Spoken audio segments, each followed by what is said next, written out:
Welcome students. Part number 3 linear transformation का बहुत ज़्यादा इंपॉर्टेंट है क्योंकि इसी के अंदर हमने रैंक नलिटी थ्योरम करनी है।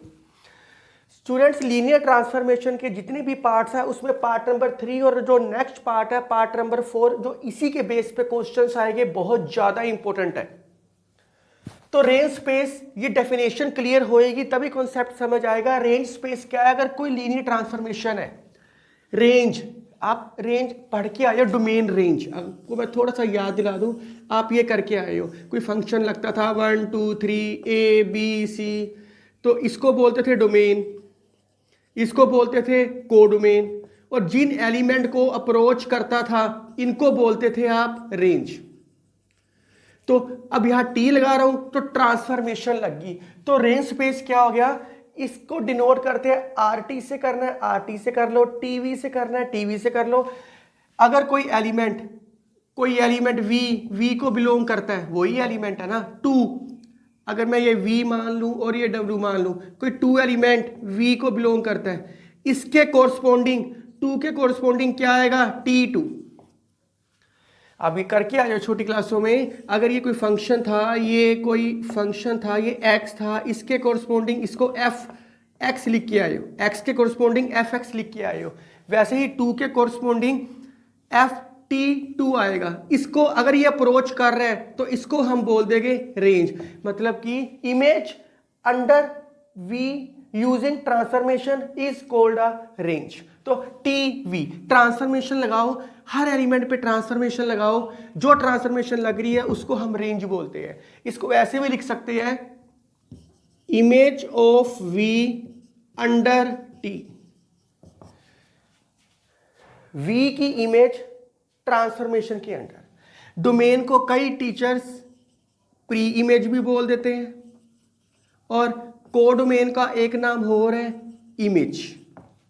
तो वही लिखा है ना मैंने, इमेज अंडर टी, वी की इमेज, इसको इमेज ही बोलते हैं, इमेज अंडर टी। अगर आपको रिलेशन फंक्शन नहीं आता कोई बात नहीं, थोड़ी सी डेफिनेशन पता होनी चाहिए कि ट्रांसफॉर्मेशन लगने के बाद हम उसको रेंज बोलते हैं, ये ओवियस है। वैसे तो नल स्पेस या कर्नल नाम से क्लियर है। एम्प्टी, एम्प्टी क्या होएगा? जैसे कोई ट्रांसफॉर्मेशन है, इसको एन टी से डिनोट करते हैं। कोई ट्रांसफॉर्मेशन है, इसके ऊपर टी लग रहा है, 1 2 3 4 कुछ भी है, 0 1 2, अगर अगर अगर कुछ भी दे रखा है, अगर ट्रांसफॉर्मेशन लगाने के बाद ये V है ये W है, ट्रांसफॉर्मेशन लगाने के बाद 0 आ जाए is called a null space. Transformation लगाने के बाद इनकी जो इमेजेस है वो 0 आ जाए तो लिखने को क्या आएगा? इसको ऐसे भी लिख सकते हैं, image of V under T.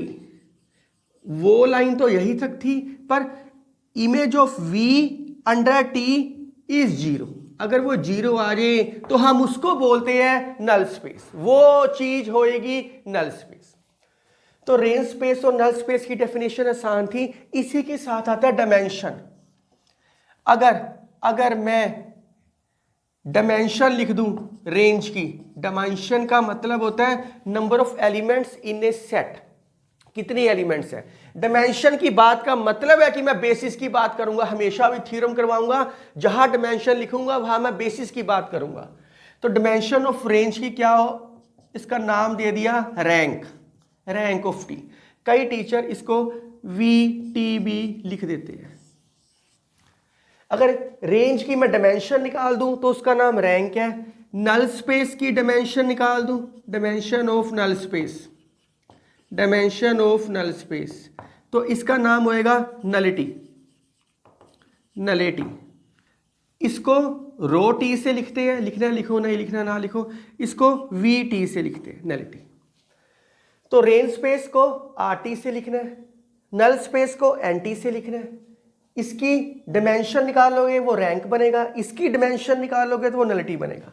फिर बता रहा हूं, डायमेंशन का मतलब होता है number of elements in a set, in a basis. और जब भी डायमेंशन की बात होएगी तो बेसिस की बात होएगी। बड़ी इंपॉर्टेंट थ्योरम शुरू करवा रहा हूं, आप वीडियो पॉज करके राइट डाउन कर सकते हो स्टूडेंट्स, बहुत आराम से हो रही है सारी चीजें। जितना आप मैथ को फीलिंग से करोगे, प्यार करोगे, वो उतना ज़्यादा आपको समझ आएगा। लो जी स्टूडेंट्स, थ्योरम आपके सामने है, very important theorem, rank nullity theorem. State and prove rank nullity theorem. Sylvester law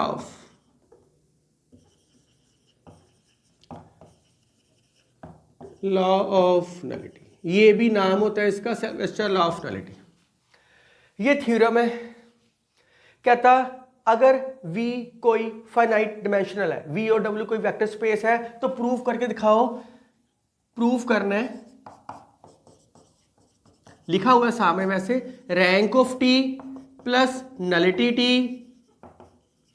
equal to dimension of V। बहुत आराम से समझना, सारी समझ आएगी, अलग से आपको कुछ भी नहीं करना पड़ेगा, कोई बुक रेफर नहीं करनी पड़ेगी, एक एक कॉन्सेप्ट क्लियर होएगा।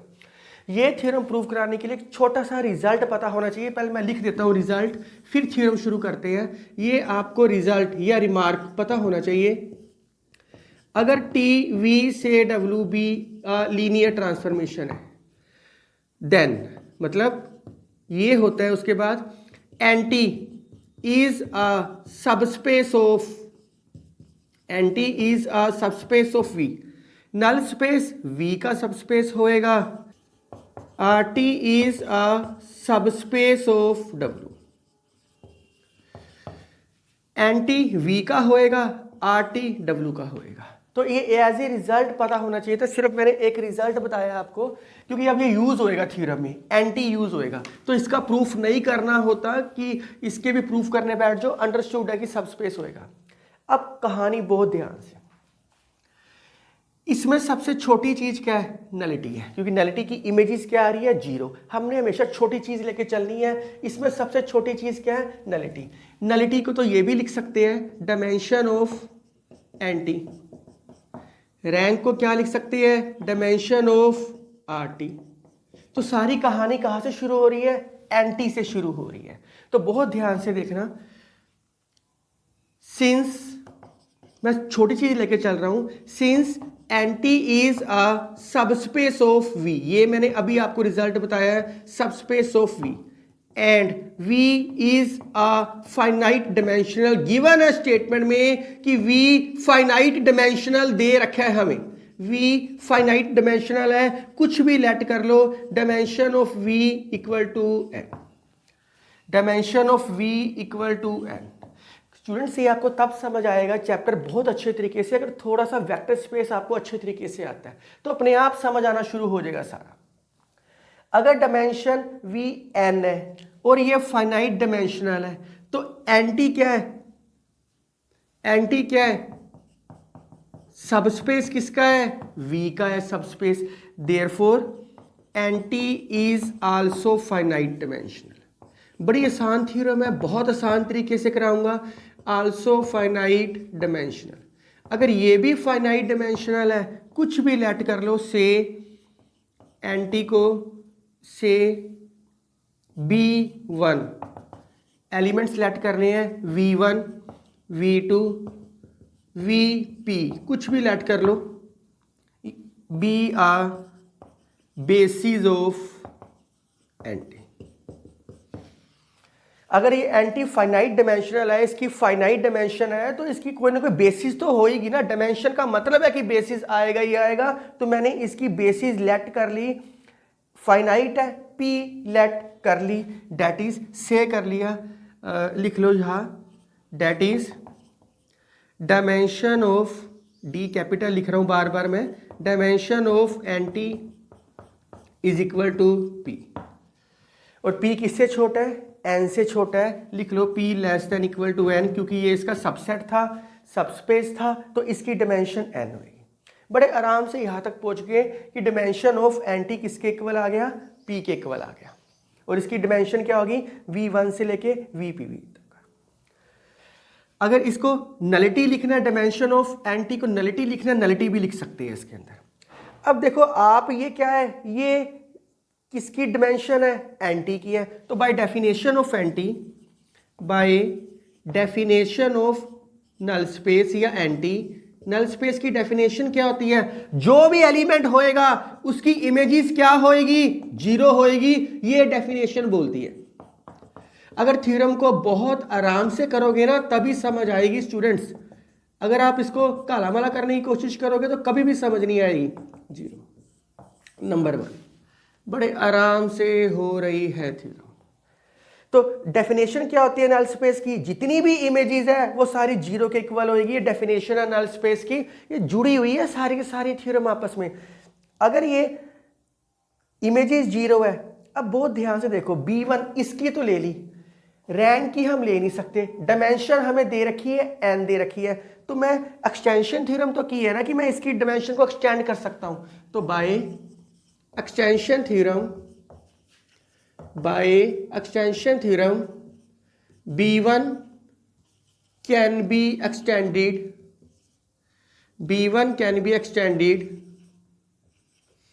basis B2 having किसकी? ऑफ V की, मैं V की ले रहा हूं, V की बात कर रहा हूं। V के अंदर कितने हैं? Having n elements. तो डेट इज मैंने B2 की बेसिस ले ली जिसके अंदर V1 V2 up to Son VP, इसके बाद वाला element VP+1 VP+2 up to so on VN। मैंने इसकी भी बेसिस ले ली क्योंकि डायमेंशन दे रखा था, ये मैंने इसकी बेसिस ले ली क्योंकि स्टेटमेंट में डायमेंशन V की दे रखी है, डायमेंशन दे रखा है तो इसकी बेसिस होएगी। एंटी की डायमेंशन इस करके ली है, मैं वो लेट करके चला हूं कि इसकी डायमेंशन फाइनाइट है, तो मैंने इसको से कर लिया कि इसकी डायमेंशन P के इक्वल थी, ये ले ली। बहुत ध्यान से देखो, ये सारी चीज एंटी के अंदर है। आप ऐसे करो, अलग से बनाओ इसको, यहां मैं बना देता हूं थोड़ी सी, फिर बाद में रब कर दूंगा। V1 से लेके VP+1 से लेके VN, ये सारी चीज एंटी के अंदर है, और टोटल चीज, ये टोटल चीज V के अंदर है, ये टोटल चीज V के अंदर है। पर V कैसे बना? इन दोनों को प्लस करके। तो जितने एलिमेंट्स एंटी के अंदर है उसके अलावा जितने एलिमेंट्स बचेंगे वो किसके अंदर होएंगे? रेंज। तो ये सारी चीज हमने प्रूव करनी है रेंज के अंदर है, VP+1 से लेके VN। अब VP+1 से लेके VN तो हम लिख नहीं सकते, तो रेंज के अंदर क्या होता है? इमेजेस, इसकी इमेज क्या होगी? डेफिनेशन क्या बोलती है? TVP+1 TVP+2 TVN। तो कंसीडर कर लेता हूं एक सेट, कंसीडर आ सेट, एक सेट कंसीडर किया B3 जिसके अंदर क्या है? इसकी इमेजेस आएगी। इमेजेस क्या है? TVP+1 TVP+2। अब तो आप काफी हद तक समझ ही गए क्या होएगा। ये मैंने एक B3 सेट कंसीडर कर लिया। अब हमने टू प्रूव करना है, to prove B3 is a basis of RT, basis of range of T।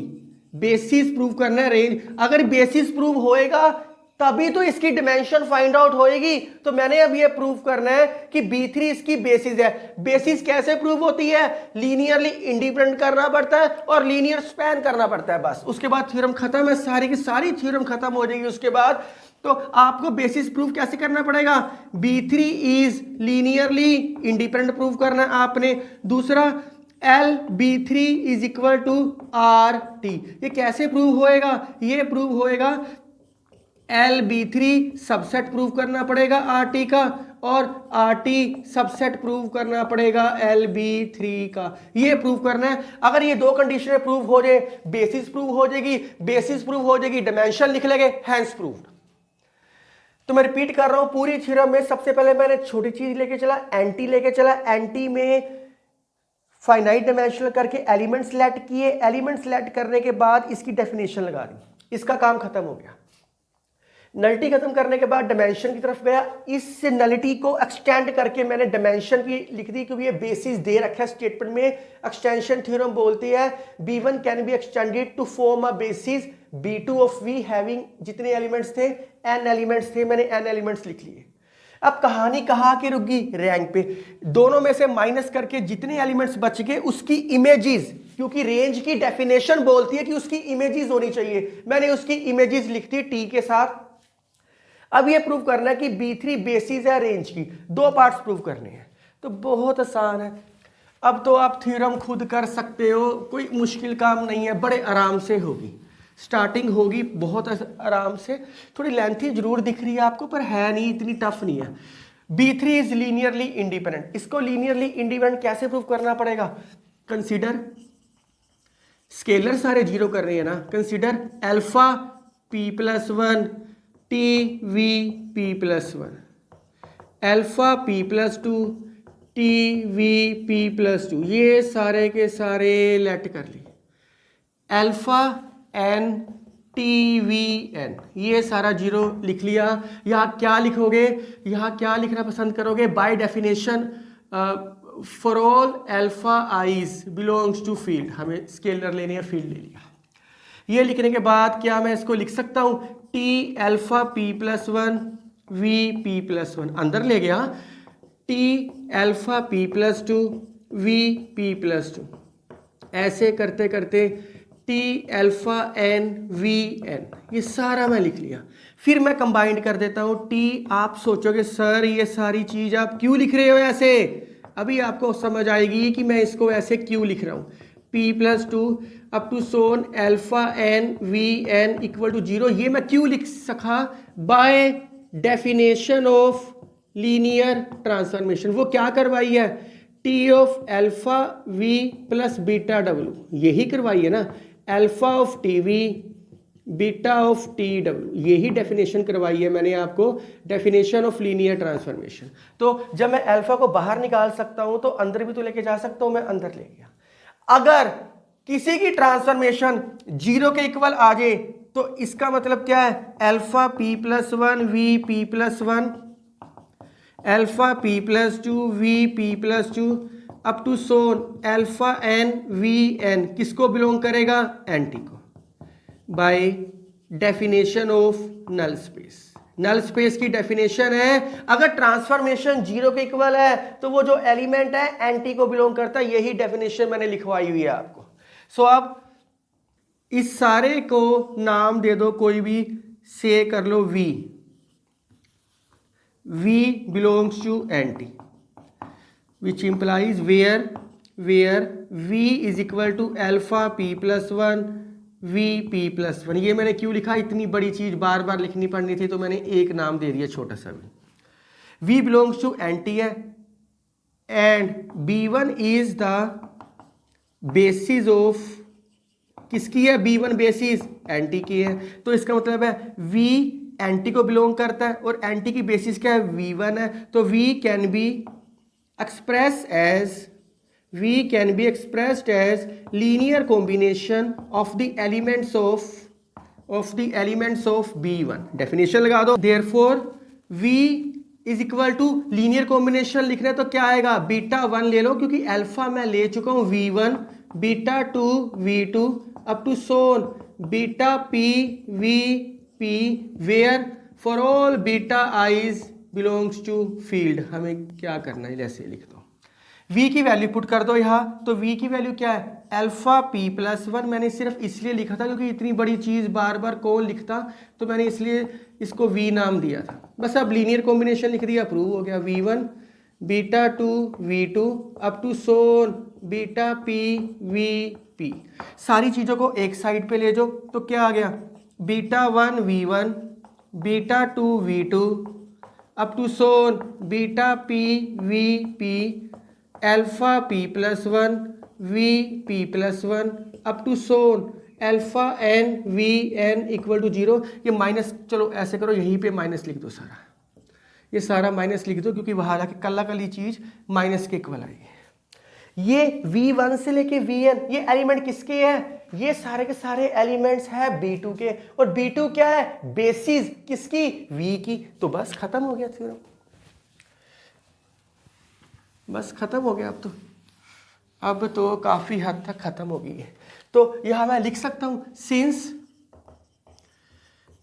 This is a set of B2 and B2 is a basis of V which implies B2 अगर basis है तो linearly independent होएगा ही होएगा।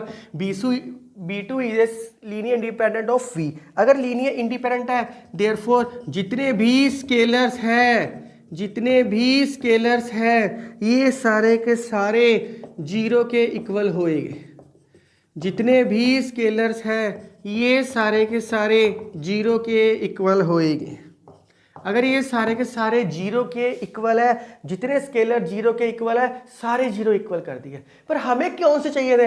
हमें तो alpha p+1 alpha p+2 up to so on alpha n चाहिए थे, बाकी तो चाहिए ही नहीं थे। तो मैं लिख सकता हूं नाउ अल्फा p+1 0, हमें जितने चाहिए वो ले लिए, बाकी छोड़ दिए। हम ऐसे कर सकते हैं, ये सारे के सारे ले लिए, ये सारे के सारे ले लिए, ये सारे जीरो के बराबर है which implies B3 is linearly independent set, क्योंकि जितने भी स्केलर्स हैं वो सारे के सारे जीरो हो गए। अब सेकंड पार्ट प्रूव करते हैं, B part. Second part prove कैसे होएगा? इसको इसके सबसेट करना है, इसको इसके सबसेट करना है, ये तो करने की जरूरत ही नहीं है, होएगा ही होएगा। क्लियरली मैं लिख सकता हूं, clearly LB3 is a subset of R। ये होएगा ही होएगा। इसको नंबर 2 इक्वेशन दे दो, नंबर 2 इक्वेशन। अब प्रूव करना है, ये प्रूव करना है। ये कैसे प्रूव होएगा? ये प्रूव होएगा इसमें से कोई चीज लेके चले गए और वो इसको बिलोंग करवा देंगे। सिंस लेट करके चलते हैं, let y belongs to RT be any element, there exist some x, कोई होएगा v का सच डैट, इसकी डेफिनेशन ही लगा रहा हूं ना, सच डैट इसकी images y is equal to tx, such that y equal to tx। Now x किसको बिलोंग करता है? v को। And B2 is a basis of v, and B2 is a basis of v। x v को belong करता है और B2 क्या है? v की बेसिस है। Therefore x can be written as, x can be expressed as या written as linear combination of the elements of B2। So x belongs to V and B2 क्या है? बेसिस है। तो x can be written as linear combination of the elements of B2। बड़े आराम से theorem हो गई है, कोई मुश्किल नहीं है। मैं लास्ट में थोड़ी सी रिपीट कर दूंगा।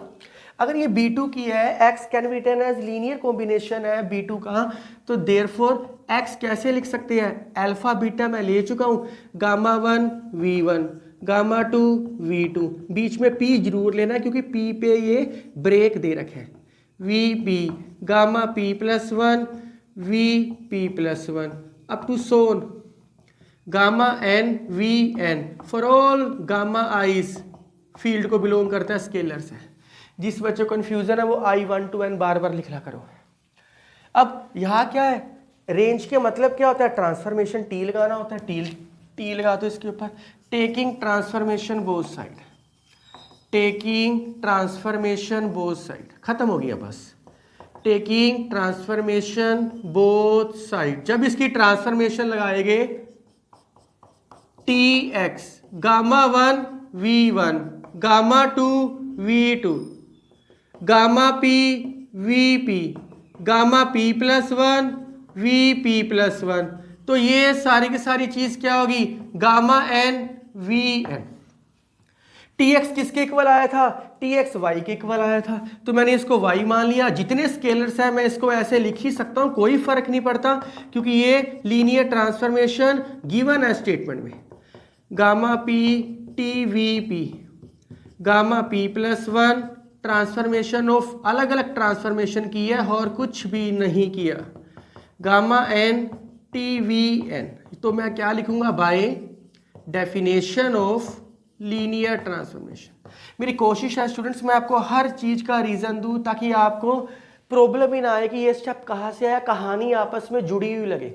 जैसे आप कोई फिल्म देखते हो, अगर फिल्म की कहानी जुड़ी हुई नहीं होती तो आपको अच्छा ही नहीं लगता, आप कहते हो यार बकवास है यार। कहानी एक सीक्वेंस में चलनी चाहिए, जैसे बाहुबली एक सीक्वेंस में चली है, कोई और मूवी देख लो वो एक सीक्वेंस में चले। तो ये सारा का सारा TV1 TV2 TVP ये सारी की सारी चीज 0 के इक्वल है।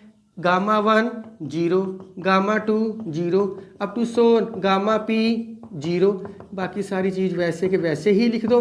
TVP+1 गामा N TVN आपके लिखोगे बाय 1, मैंने नंबर 1 दिया हुआ है, आप देख लेना बाय 1। TV1 TV2 TVP सब 0 के इक्वल है। तो y क्या आ गया, गामा P+1 TVP+1। तो ध्यान से देखो ये सारे के सारे एलिमेंट किसके हैं, TVP+1 से Vn के, किसके है, B3 के। Therefore y is expressed as linear combination of the elements किसके, B3 के। ये B3 के एलिमेंट्स हैं। y किस में से लिया था, RT में से लिया। y लीनियर कॉम्बिनेशन किसका बन गया, B3 का बन गया। तो मैं लिख सकता हूँ y belongs to LB3, linear combination है तो इसको इस तरीके से लिख सकता हूँ। बस खत्म हो गया, बस अब तो थ्योरम खत्म। By 2 and 3 LB3 is equal to RT, which implies B3 is the basis of R। दोनों कंडीशनें सेटिस्फाई होगी, RT की कंडीशनें सेटिस्फाई होगी। देयरफॉर डायमेंशन ऑफ, अगर ये बेसिस है तो डायमेंशन क्या आएगी RT की, डायमेंशन ऑफ RT क्या आएगी, मैं यहाँ दोबारा बताता हूँ सारा डायमेंशन RT क्या आएगी। देखो ये टोटल एलिमेंट V1 से लेके VP, फिर VP+1 से लेके VN, ये एलिमेंट किसके है, NT के है। ये एलिमेंट किसके है, V के है। तो ये एलिमेंट बचेंगे ना, ये कितने हैं P, ये कितने हैं N, तो ये कितने एलिमेंट बचेंगे N-P। तो N-P डायमेंशन ऑफ RT, इसको रैंक T लिखना है, रैंक T लिख लो। N का मतलब क्या होता है, डायमेंशन ऑफ V। P को मैंने क्या लिया है, dimension of NT, dimension of NT। बस इसको यहाँ ले आओ, डायमेंशन ऑफ, इसको रैंक लिख लो, रैंक ऑफ T, इसको नलिटी लिख लो, nullity of T is equal to dimension of V। ये ही प्रूव करने के लिए कहा था, हैंस प्रूफ। ये ही थ्योरम प्रूव करने के लिए कही थी और आराम से होगी। पूरी कहानी को मैं कुछ स्टेप्स में बांट दूं। पहले मैंने एंटी लिया, आपको पता होना चाहिए पूरी थ्योरम में मैंने क्या क्या लिया। मैं यहाँ थोड़ा सा बना रहा हूँ। पहले मैंने एंटी लिया, फिर मैंने इसकी एक बेसिस ली थी B1, इसको एक्सटेंड करके B2 लिया, इसको तोड़ के मैंने B3 लिया, B3 को मैंने प्रूव किया कि ये बेसिस है। बस खत्म हो गया। B3 को बेसिस प्रूव किया, 2 पार्ट्स प्रूव किए। फिर तो dimension, number of elements in RT N-P ही आएंगे। टोटल N है, ये P थे तो ये कितने बच गए, N-P एलिमेंट्स बच गए। आप इसको आराम से राइट डाउन करो।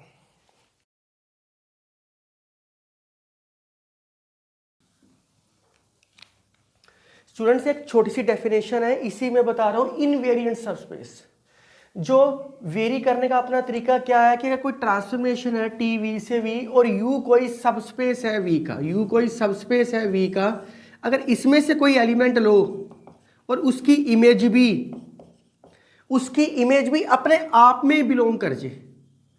अगर U में से कोई एलिमेंट लिया और इसकी इमेज बनाई, वो अपने आप में बिलोंग कर जाए, उसको बोलते हैं इनवेरिएंट। अपने आप के साथ ही है, U बिलोंग्स टू U, अगर इसकी इमेज भी अपने साथ बिलोंग कर जाए, V का कोई जो इसके सबस्पेस को ही बिलोंग कर जाए, क्योंकि इसका सबस्पेस है ना, सबस्पेस को ही बिलोंग कर जाए, इज कॉल्ड इनवेरिएंट। तो इसके बेस पे एक छोटी सी थ्योरम थी, पर वो करने की लोड नहीं है, जस्ट आप रीड आउट करोगे तभी भी समझ आ जाएगी आपको। तो कोई मुश्किल थ्योरम नहीं थी रैंक नलिटी। इसके बेस पे काफ़ी सारे क्वेश्चंस करेंगे, पार्ट नंबर 4 में करते हैं। तो आप मेरे साथ बने रहो। अगर आपको वीडियो पसंद आ रही है तो kindly like, share and subscribe my channel. Thank you, take care and enjoy mathematics.